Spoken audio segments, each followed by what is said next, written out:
everyone. So welcome to my YouTube channel that is Graduation Study. Hope you all are doing well and safe at your home. Guys अगर अभी तक आपने मेरे channel को नहीं subscribe किया तो मेरे चैनल का नाम है graduation study.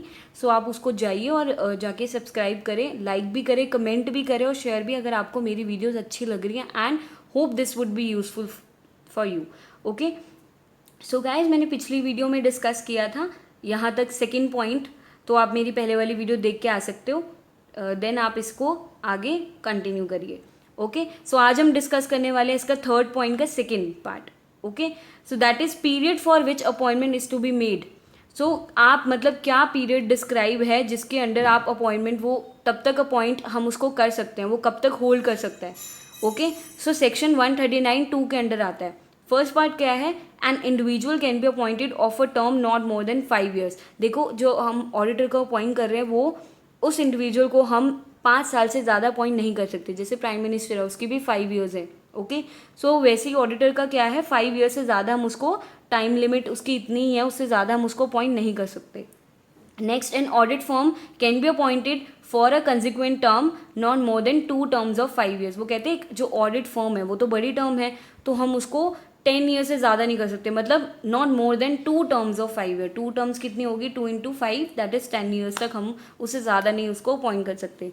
Next, an individual और a firm which has completed its term shall not be eligible for reappointment for the 5 years from the completion of term. वो कहते हैं कि ऐसा इंडिविजुअल जिसने अपनी टर्म को कंप्लीट कर लिया, 5 साल की जो टर्म है उसको कंप्लीट कर लिया, हम उसको दोबारा 5 साल नेक्स्ट 5 years तक दोबारा रीअपॉइंट नहीं कर सकते. ठीक है, अगर हमने उसका एक्सपायर हो गया पीरियड 5 years का तो हम दोबारा उसको 5 साल तक रीअपॉइंट दोबारा से अपॉइंट नहीं कर सकते. ओके, सो थर्ड पॉइंट क्या है? Rotation of partner of auditor form और conduct of audit by more than 1 auditor. Rotation of partners मतलब ऑडिटर्स की रोटेशन ये कौन करेगा? जो सेंट्रल गवर्नमेंट है उसके पास पावर है prescribe rules regarding the manner in which the company shall rotate the auditor. कि कंपनी के जो ऑडिटर्स हैं उनको कैसे रोटेट करेगा, ये किसके पास पावर है? That is in the hands of central government decide करेगी. Fourth point, appointment of subsequent auditor in case of government. मैंने आपको बताया था सब्सिक्वेंट ऑडिटर को कौन गवर्नमेंट कंपनी के केस में कौन करेगा?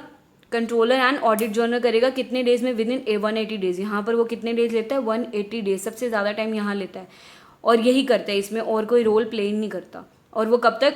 AGM के कंक्लूजन तक होल्ड करके रखेगा.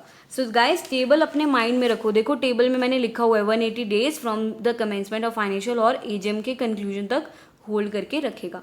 सो इस टेबल को माइंड में रखो. आप आई एश्योर यू आप सारे पॉइंट्स खुद से बना लोगे. Okay, next fifth point, casual vacancy of an auditor. देखो, कैजुअल वैकेंसी अपने आप जो वैकेंसी हो जाती है, ठीक है, जो आम बात है, जैसे रिटायरमेंट के बेसिस पे या रेजिग्नेशन कर दिया उसने, ठीक है, खुद ही रिज़ाइन कर दिया कंपनी से, that is of casual vacancy.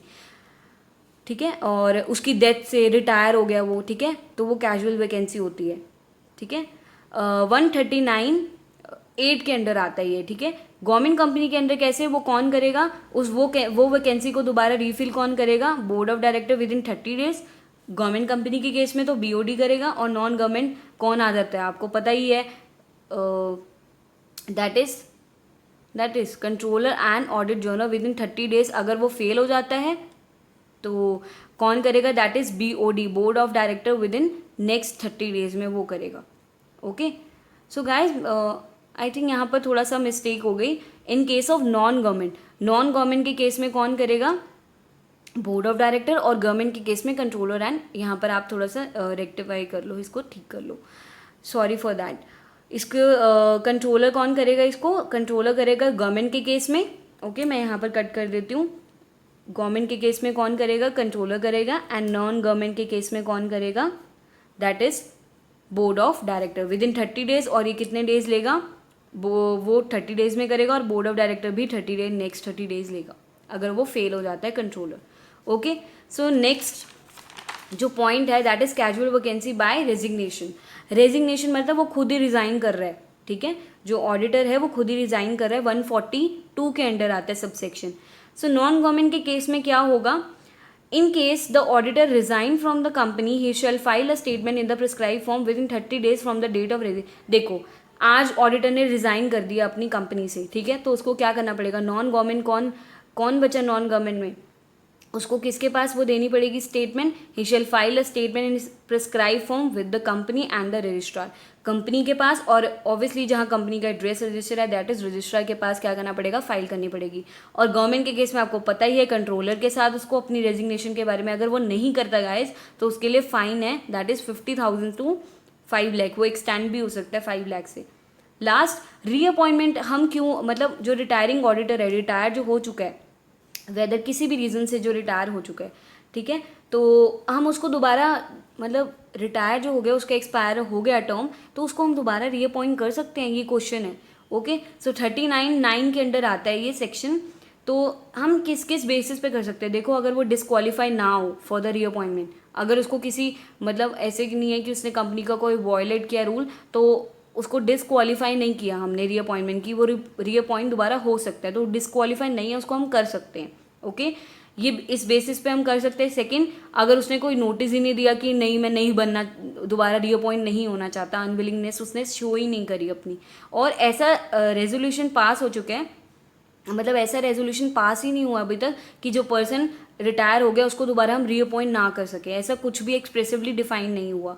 ऐसा रेजोल्यूशन अगर नहीं पास हुआ तो आप रीअपॉइंट कर सकते हो। ये 3 बेसिस के ऊपर आप रीअपॉइंट कर सकते हो ऑडिटर को। ओके, सो ने last point, where no auditor is reappointment और अपॉइंटेड एट एजीएम, अगर जहाँ पर कोई भी नहीं करता तो एग्जिस्टिंग जो ऑब्वियसली जो एग्जिस्टिंग ऑलरेडी जो ऑडिटर है कंपनी में, वो shall continue to be the auditor of the company, simple.